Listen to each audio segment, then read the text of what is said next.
Selamat datang di video pembelajaran daring, video yang mengupas tentang pembelajaran berbagai ilmu pengetahuan terkini. Di dalam playlist manajemen strategi ini, saya akan menyampaikan sedikit materi mengenai strategi bisnis. Analisis dan pilihan strategis terus membentuk fase dari proses manajemen strategis, di mana para manajer bisnis memeriksa dan memilih suatu strategi yang memungkinkan bisnis mereka mempertahankan atau menciptakan keunggulan kompetitif yang berkesinambungan.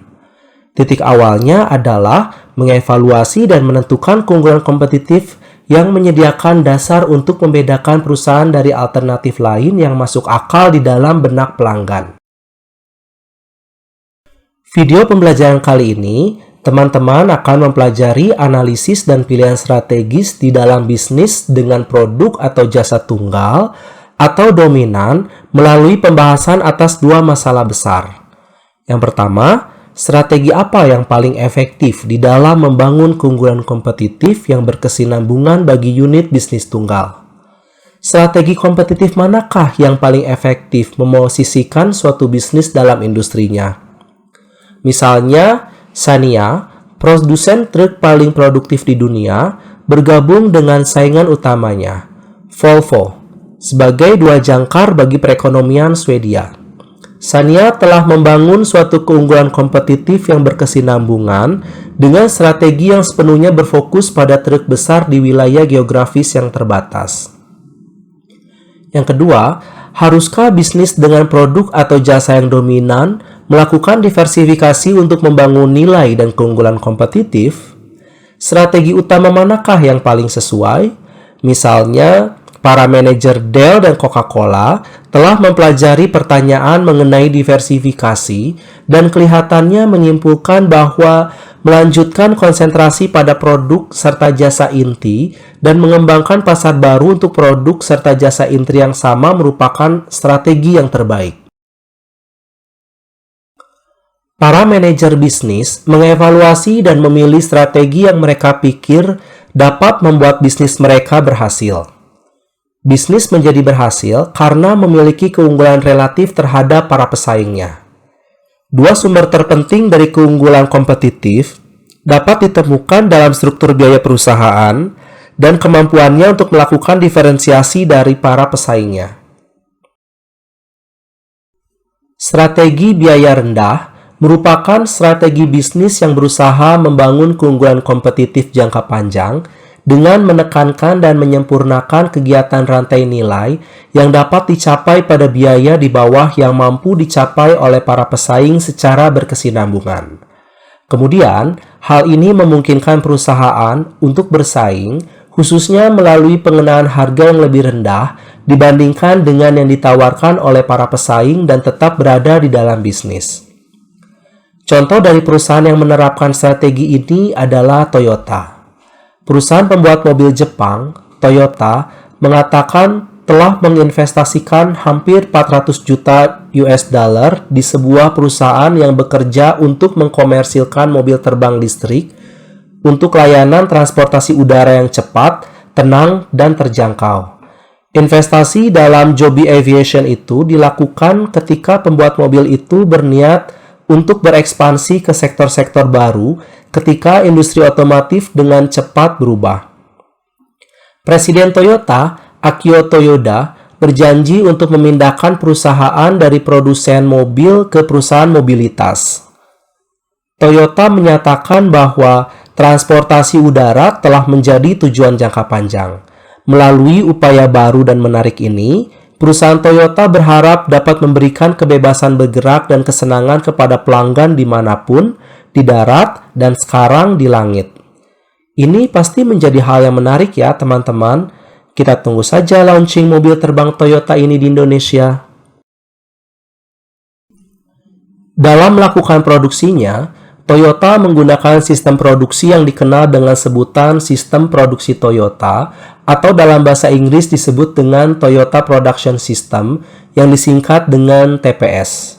Toyota Production System atau TPS merupakan aktivitas pada tingkat keseluruhan perusahaan berdasarkan pada kesadaran untuk menghilangkan pemborosan secara menyeluruh. mencari rasionalitas cara manufaktur, dan mengembangkan teknik manufaktur yang lebih baik. Sistem produksi yang dikembangkan oleh Taiichi Ohno dan Eiji Toyoda dari Toyota Motor Corporation ini bertujuan untuk memberikan kualitas terbaik, biaya rendah, dan jangka waktu atau lead time produksi terpendek melalui penghapusan pemborosan-pemborosan yang terjadi pada saat produksi. Saat ini, banyak perusahaan manufacturing yang mempelajari dan menerapkan sistem produksi Toyota ini dalam menjalankan produksi dan operasional perusahaannya. Konsep Lean Manufacturing pada dasarnya merupakan bagian dari sistem produksi Toyota ini. Adapun tujuan dari penerapan Toyota Production System ini adalah, yang pertama, berkontribusi lebih baik pada pelanggan. Kemudian, berkontribusi lebih baik pada masyarakat melalui perusahaan, dan mensejahterakan kehidupan para karyawan perusahaan. Untuk mencapai tujuan tersebut, perusahaan berupaya untuk meningkatkan taraf kehidupan melalui usaha yang berkelanjutan untuk menghasilkan laba, sekaligus memberikan kontribusi kepada masyarakat. Oleh karena itu, diperlukan usaha untuk menurunkan cost atau dikenal dengan cost reduction. Sistem produksi Toyota pada dasarnya terdiri dari dua pilar utama, yaitu Just-in-Time dan Jidoka, yang didukung oleh Kaizen, standarisasi kerja, Heijunka, PDCA, 5S, Total Productive Maintenance atau TPM, dan metode ilmiah lainnya sebagai pondasi yang biasanya digambarkan dengan bentuk rumah seperti pada gambar berikut ini. Teman-teman bisa mengetahui lebih mendalam tentang Just-in-Time ini pada video lain yang berjudul Just-in-Time dan Supply Chain Management. Aktivitas berbiaya rendah yang berkesinambungan dan yang menyediakan satu atau lebih keunggulan relatif ini terhadap kekuatan utama industri harus menjadi dasar utama dari strategi kompetitif bisnis. Yang pertama, keunggulan biaya rendah yang mengurangi kemungkinan terjadinya tekanan terhadap penentuan harga oleh pembeli. Ketika pesaing utama tidak dapat menandingi harga dari perusahaan berbiaya rendah, konsumen yang menekan pemimpin pasar tersebut mengambil risiko untuk menetapkan tingkat harga yang membuat sumber alternatif bisnis. Yang kedua, keunggulan biaya rendah yang benar-benar berkesinambungan dapat mendorong pesaing ke dalam bidang lain, sehingga mengurangi persaingan harga. Persaingan harga yang intens dan berkelanjutan dapat menghancurkan seluruh pesaing, sebagaimana yang kadang terlihat pada industri penerbangan. Pendatang baru yang bersaing dalam hal harga harus menghadapi pemimpin biaya yang telah mapan tanpa pengalaman untuk menduplikasi setiap keunggulan biaya. Contohnya adalah InDriver. Perusahaan ini didirikan pada tahun 2013. InDriver menawarkan fitur unik di mana penumpang dan pengemudi dapat menegosiasikan harga untuk setiap perjalanan. Kendati sama-sama bersaing di jasa layanan transportasi online, InDriver memiliki fitur yang relatif berbeda dengan raksasa seperti Gojek dan Grab. Dalam hal ini, pengguna aplikasi InDriver dapat menegosiasikan harga untuk setiap perjalanan. Yang terakhir, banyak aktivitas penghematan biaya dapat ditiru dengan mudah. Menggunakan produk dengan bahan dasar yang murah dapat ditiru oleh siapapun, sehingga produk dengan biaya murah dapat ditemui di mana-mana. Contohnya adalah ketika kita bisa menemui roti bakar dan roti kukus yang dijual dengan rentang harga antara Rp5.000 hingga Rp10.000 untuk jenis roti kadet. Diferensiasi produk adalah proses yang membedakan produk atau layanan dengan pihak lain. Proses ini melibatkan detail karakteristik setiap produk yang dihargai oleh konsumen dan menjadikan hal ini unik. Ketika berhasil, diferensiasi produk menciptakan keunggulan kompetitif dikarenakan pelanggan melihat produk sebagai yang superior. Aktivitas berkesinambungan yang menyediakan satu atau lebih peluang berikut relatif terhadap kekuatan utama industri seharusnya menjadi dasar dari aspek diferensiasi strategi kompetitif bisnis. Yang pertama, persaingan berkurang ketika suatu bisnis berhasil mendiferensiasikan dirinya. Misalnya antara obat generik dan obat bermerek termasuk diferensiasi vertikal. Konsumen menganggap obat bermerek yang berharga mahal akan lebih baik dibandingkan dengan obat generik yang lebih murah. Pembeli kurang sensitif terhadap harga untuk produk yang terdiferensiasi secara efektif. Contohnya, The Seminyak Beach Resort dan Spa. Meskipun hotel bintang 5 yang terletak di tepi pantai ini memberikan tarif minimum sekitar 2 juta rupiah per malam untuk sebuah kamar dengan dapur, bak mandi, air panas, dan pemandangan, walaupun tersedia banyak tempat lain di sepanjang pantai di Bali yang indah ini, namun tingkat hunian di penginapan ini selalu tinggi. Mengapa? Karena konsumen tidak akan mendapatkan pemandangan yang lebih baik serta suasana yang lebih rileks dan spektakular untuk menghabiskan beberapa hari di Bali. Sama halnya, pembeli dari produk yang terdiferensiasi menoleransi kenaikan harga yang tidak mungkin diterima oleh para pembeli yang berorientasi pada harga rendah. Loyalitas terhadap merek sulit ditandingi oleh pendatang baru. Meskipun banyak merek smartphone baru dijual di pasar Indonesia, iPhone terus mengalami kenaikan pangsa pasar. Mengapa? Karena loyalitas terhadap merek sulit untuk ditandingi, apalagi jika merek tersebut bisa merepresentasikan kasta suatu komunitas. Imitasi mempersempit diferensiasi yang ada di benak pelanggan. Industri parfum merupakan salah satu jenis perusahaan yang selalu berubah mengikuti tren dan membutuhkan diversifikasi. Sangat sulit untuk benar-benar mengikuti wangi parfum yang benar-benar sama. Selain kemasan yang estetis, penggunaan bahan-bahan baru dan eksotis bisa menjadi daya jual untuk memasarkan produk secara efektif.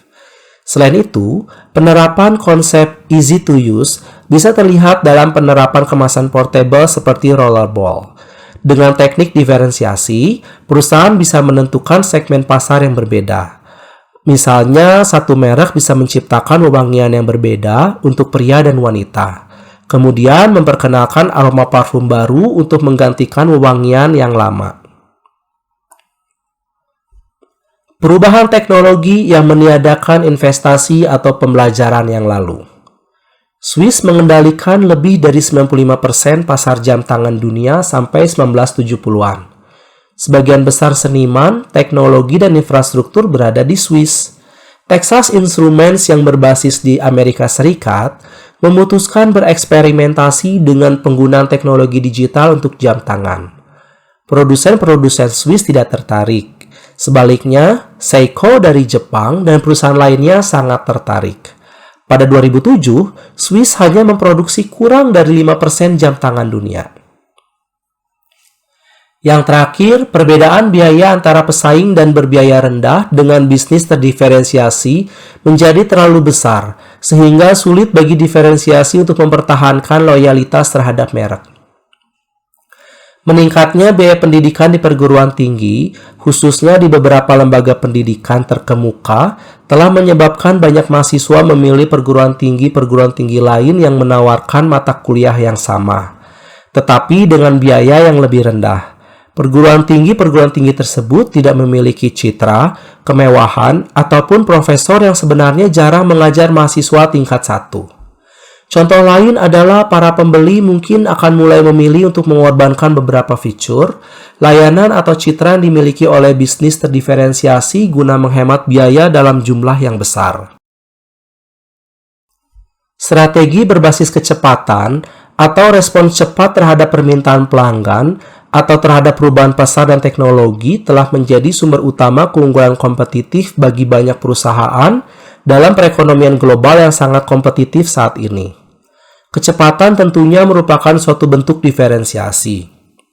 Kecepatan melibatkan ketersediaan respon cepat bagi pelanggan melalui penyediaan produk saat ini dengan lebih cepat, akselerasi pengembangan atau penyempurnaan produk baru, penyesuaian cepat atas proses produksi, serta pengambilan keputusan dengan segera.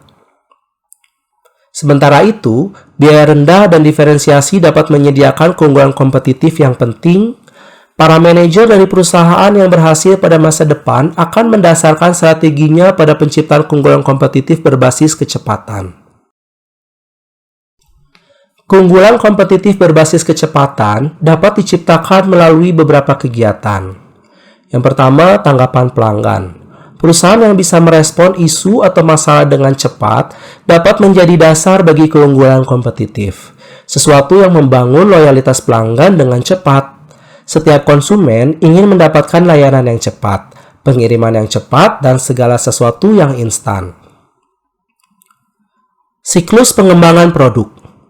Para produsen ponsel telah fokus secara intens pada waktu yang dibutuhkan untuk menciptakan model baru setelah mengetahui bahwa konsumen memiliki tingkat kebosanan yang tinggi untuk produk ponsel.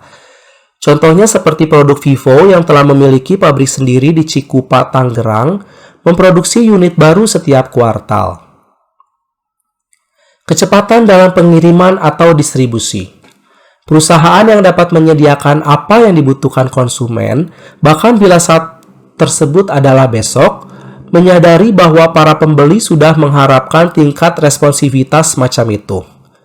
Kesuksesan JNE dan Si Cepat mencerminkan betapa pentingnya kecepatan bagi pelanggan dalam hal pengadaan logistik ke dalam dan luar perusahaan.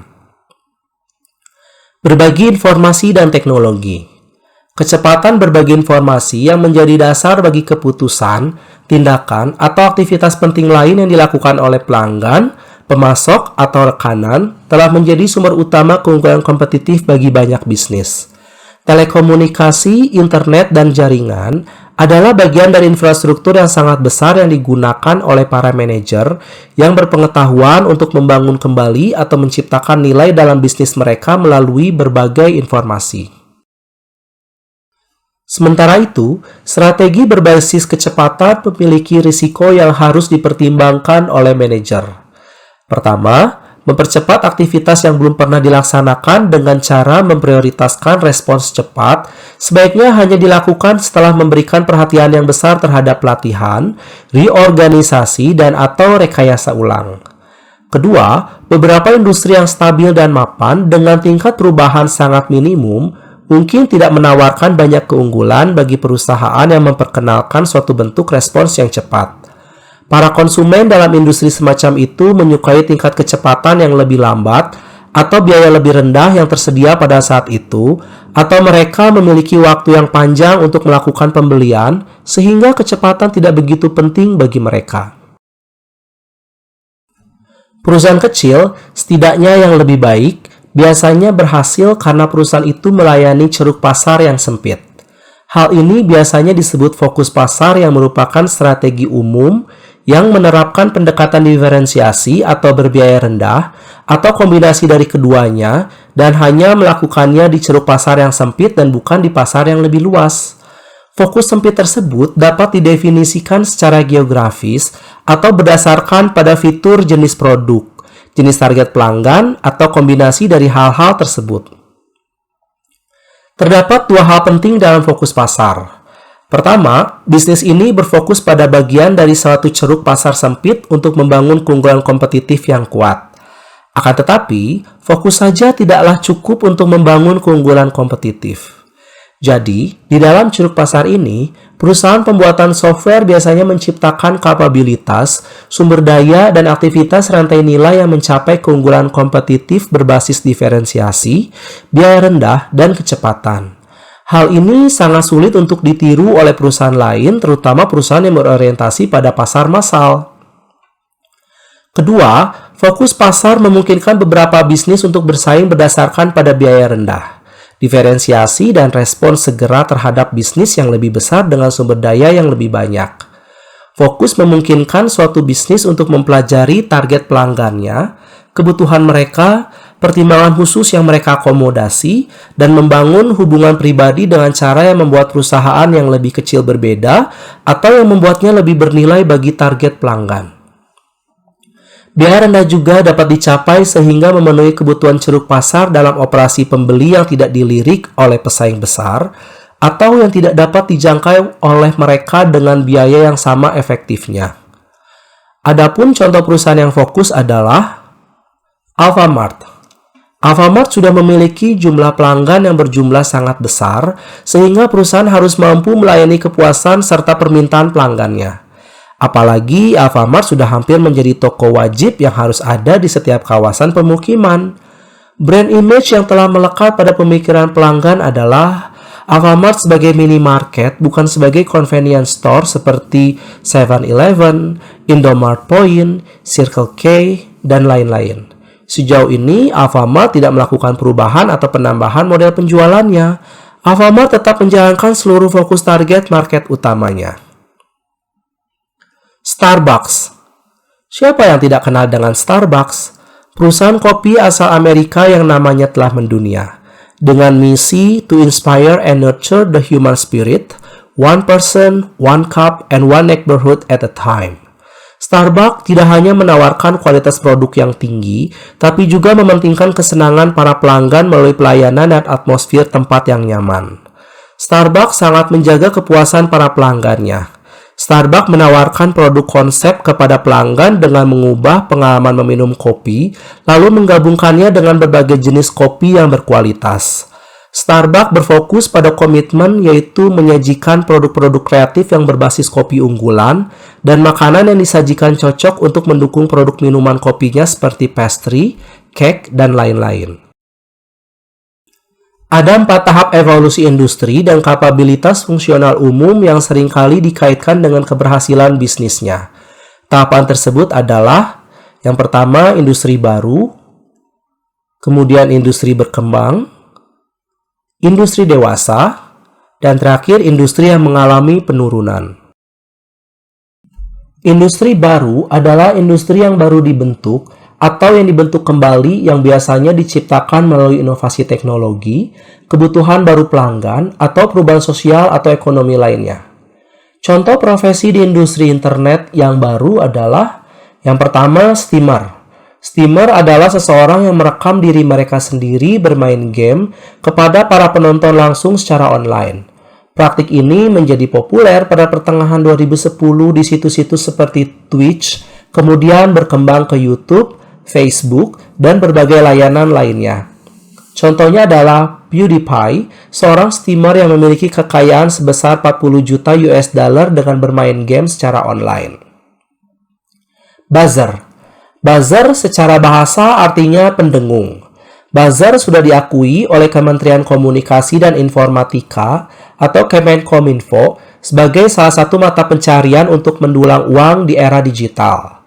Buzzer biasanya memiliki follower di Facebook atau Instagram sampai ratusan ribu bahkan jutaan. Dengan jumlah follower yang banyak itu, pemilik akun Twitter, Facebook, atau Instagram akan bisa menerima banyak tawaran endorsement. Reviewer. Reviewer adalah orang yang secara khusus bertugas mengulas sebuah produk. Namun, perbedaan terletak pada pemanfaatan layanannya. Jika sebelumnya medium periklanan dan pemasaran hanya menggunakan papan berbayar dan televisi, maka reviewer mampu memanfaatkan layanan itu. Salah satunya media sosial. Siapapun bisa berprofesi sebagai reviewer.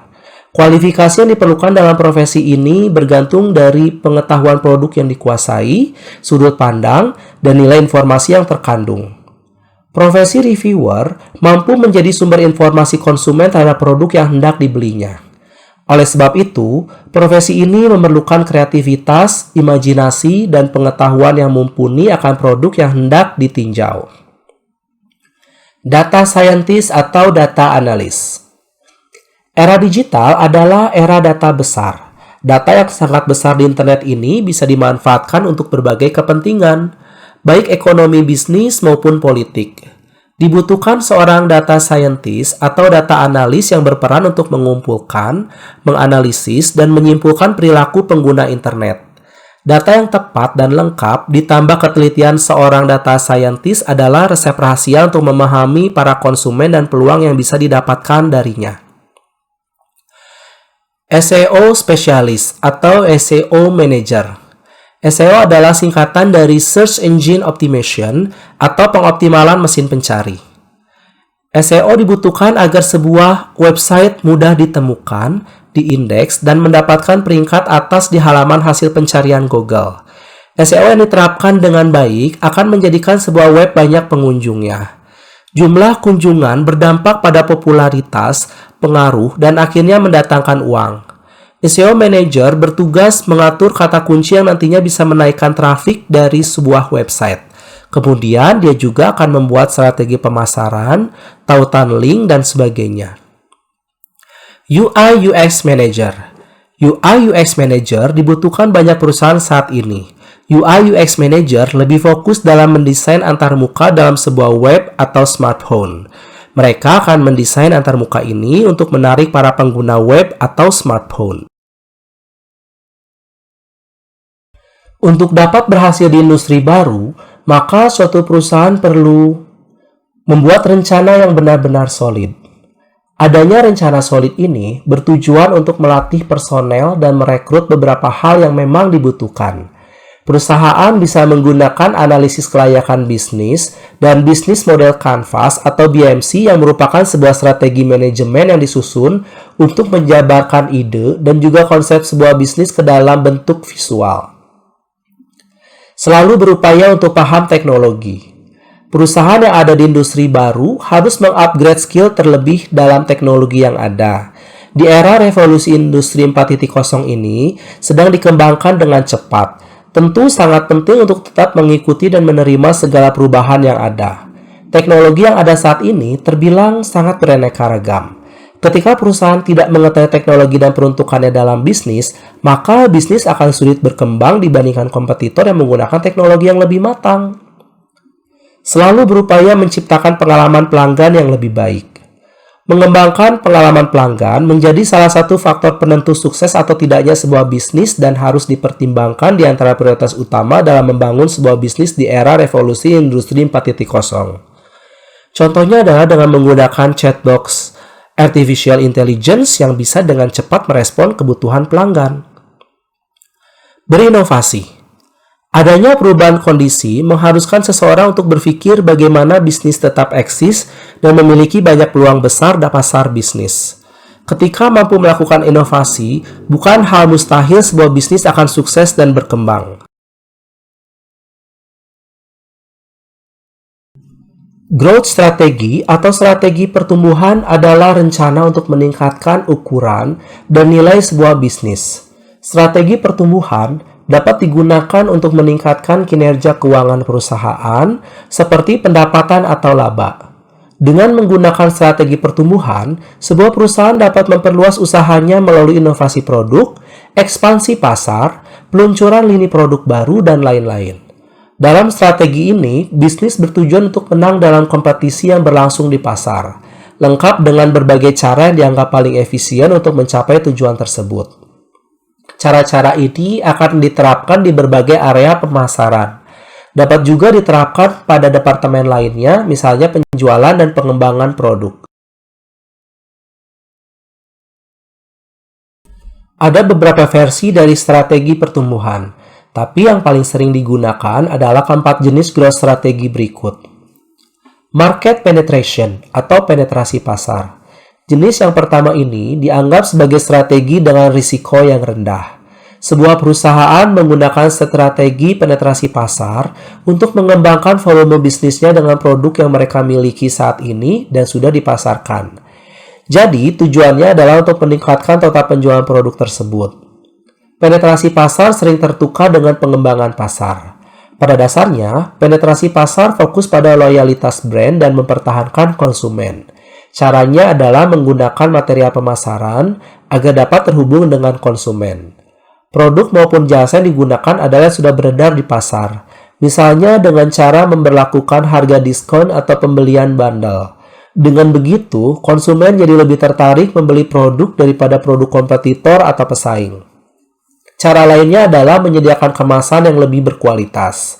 Bisa juga menyediakan konten kreatif berkualitas tinggi untuk makin meningkatkan brand awareness. Penawaran produk dan servis baru ke pelanggan setia juga termasuk di dalamnya. Market development atau pengembangan pasar. Berbeda dengan penetrasi pasar, pengembangan pasar adalah strategi yang dianggap berisiko tinggi. Tentunya kalau dijalankan dengan tepat, maka hasil yang didapat pun sangat signifikan. Yang perlu diperhatikan adalah pastikan menerapkan strategi pengembangan pasar hanya jika bisnis sudah memiliki modal dan sumber yang penuh. Pengembangan pasar adalah berekspansi dan menargetkan ulang konsumen. Hal ini termasuk menawarkan produk yang sudah beredar ke calon konsumen yang sama sekali baru atau ke pasar yang baru. Bisa juga melakukan perubahan pada produk yang sudah ada untuk fokus ke calon konsumen baru. Untuk membuat strategi pengembangan pasar, perusahaan harus melakukan riset pasar secara teliti dan menyeluruh untuk mengetahui segmen pasar. Perusahaan bisa membagi calon konsumen menurut lokasi, usia, pendapatan, atau industri. Setelah mendapat target yang ideal, bisnis harus membuat strategi marketing dan branding yang tepat untuk menarik konsumen baru. Product development atau pengembangan produk. Pengembangan produk adalah pendekatan strategis untuk mengembangkan bisnis yang terfokus pada menciptakan dan mempromosikan produk baru. Jadi, strategi ini bukan tentang pengembangan berbasis konsumen, melainkan meningkatkan jenis produk untuk menarik lebih banyak konsumen yang ada di segmen pasar perusahaan. Contoh simpelnya adalah sebuah gerai es krim yang awalnya hanya fokus menjual es krim, lalu gerai tersebut ingin mengembangkan produknya. Mereka pun menerapkan strategi dengan menawarkan menu baru, misalnya waffle. Tindakan ini diharapkan dapat mengembangkan tingkat penjualan dari konsumen yang sudah ada. Tapi tentunya untuk membuat menu atau produk baru dibutuhkan riset yang optimal. Caranya bisa dengan survei ke para konsumen dan menganalisis layanan yang ditawarkan oleh kompetitor. Agar sukses, perlu kerjasama antar tim pengembangan produk dan pemasaran. Yang terakhir, kita punya diversification atau diversifikasi. Jenis strategi pertumbuhan yang terakhir ini sekaligus menjadi yang paling berisiko. Strategi ini termasuk memperkenalkan produk baru ke pasar yang sama sekali baru, di mana pengalaman bisnis masih sangat minim di sana. Contohnya adalah menawarkan produk ke area yang secara geografis sama sekali baru dan memperkenalkan benefit produk ke populasi lokal. Tanpa ada dukungan dari ahli pengembangan pemasaran, strategi diversifikasi berpeluang untuk gagal. Tapi, jika bisa menjalankan strategi ini dengan baik dan sukses, hasilnya akan sangat signifikan untuk kemajuan bisnis. Mengimplementasikan strategi diversifikasi ini dapat membuat perusahaan mengalami penurunan finansial yang ekstrim. Strategi ini hanya disarankan bagi bisnis yang sudah memiliki biaya dan modal yang cukup.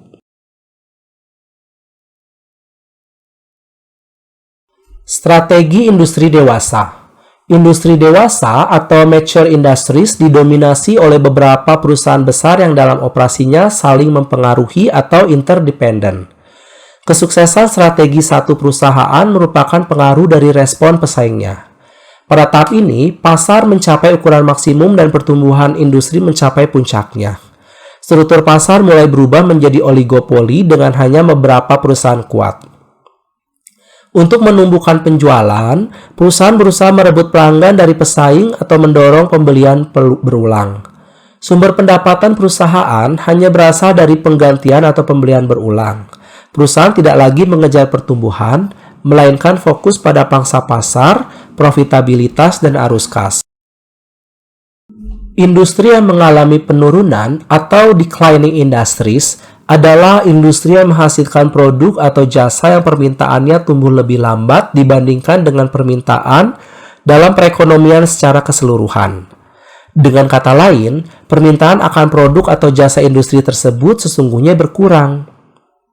Pertumbuhan yang lambat atau penurunan permintaan ini disebabkan oleh substitusi teknologi, seperti substitusi atas ojek online atau pengiriman cepat, pergeseran demografis seperti meningkatnya jumlah manula dan menurunnya jumlah anak-anak, serta pergeseran dalam kebutuhan seperti menurunnya akan kebutuhan telepon rumahan. Perusahaan yang mengalami penurunan aktivitas produksi harus memilih strategi yang menekankan pada satu atau lebih tema berikut. Berfokus pada segmen dalam industri yang menawarkan peluang pertumbuhan atau imbal hasil yang lebih tinggi. Menekankan inovasi produk dan perbaikan kualitas, di mana hal tersebut dapat dilakukan secara efektif dari segi biaya, guna membedakan perusahaan tersebut dari pesaingnya serta merangsang pertumbuhan. Menekankan efisiensi produk dan distribusi dengan merampingkan produksi, menutup fasilitas produksi yang marginal serta gerai yang mahal, dan menambahkan fasilitas serta gerai baru yang efektif. Secara perlahan memanen bisnis tersebut. menghasilkan kas dengan memotong pemeliharaan, mengurangi model, mengecilkan saluran, serta tidak melakukan investasi baru. Industri terfragmentasi atau fragmented industry adalah sebuah industri yang terdiri dari sejumlah besar perusahaan kecil dan menengah. Namun, tak ada satupun dari bisnis ini berada dalam posisi untuk mendominasi pasar dengan cara apapun. Contoh industri yang terfragmentasi meliputi industri salon rambut, restoran, klub kesehatan, dan lain sebagainya. Di jenis industri ini, perusahaan memang memiliki banyak peluang untuk menciptakan keunggulan kompetitif. Namun, potensi keuntungannya relatif tidak tergantung pada ukuran perusahaan. Misalnya, sebuah restoran dapat mendiferensiasi dalam banyak cara, tapi akhirnya tidak memperoleh pangsa pasar yang besar. Baik restoran kecil maupun besar dapat menguntungkan atau tidak menguntungkan. Hasilnya dalam pasar yang terfragmentasi, tuntutan segmen target sangat berbeda, sehingga sulit bagi satu bisnis untuk menyediakan berbagai produk dan layanan untuk memenuhi kebutuhan dan keinginan mereka. Pasar-pasar ini menawarkan peluang bisnis untuk mendapatkan keunggulan kompetitif, tetapi secara individual, setiap keuntungan kecil sebagai akibat dari sifat pasar yang terfragmentasi.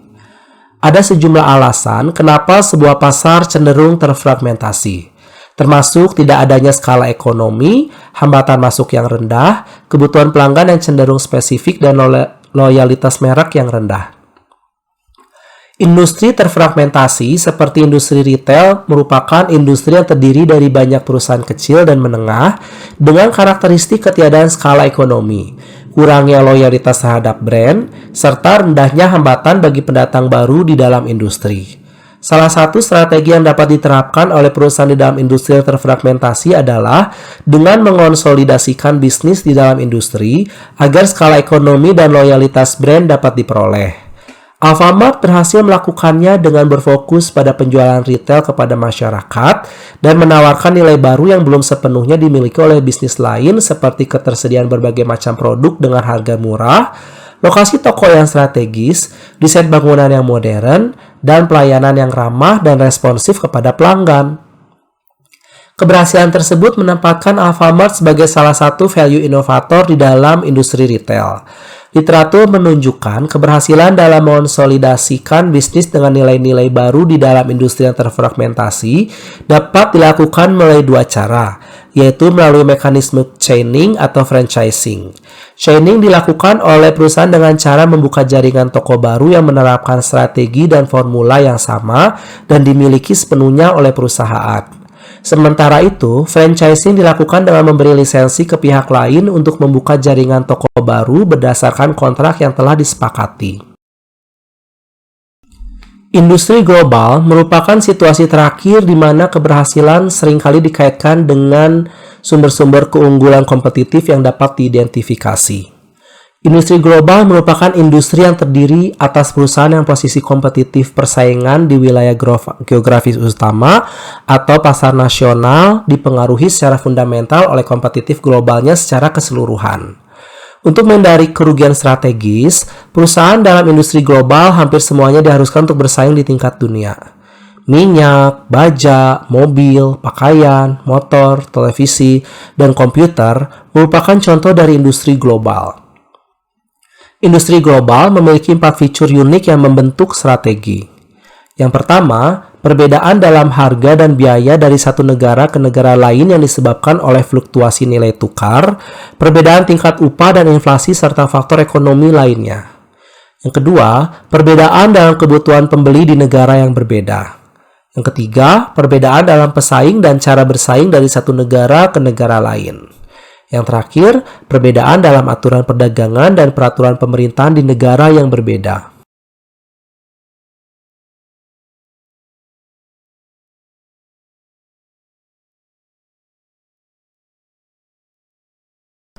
Sekian pembelajaran kita hari ini. Semoga pembahasan mengenai strategi bisnis ini dapat memberikan manfaat pada kawan-kawan semua. Jika ada hal yang masih belum paham, kawan-kawan dapat menulis pertanyaan yang ada di kolom komentar. Kawan-kawan juga bisa share dan like video pembelajaran ini agar kita semua mendapatkan nilai manfaatnya, atau teman-teman bisa subscribe channel pembelajaran daring ini agar selalu mendapatkan video terbaru dari channel pembelajaran ini. Terima kasih dan sampai jumpa di video pembelajaran selanjutnya.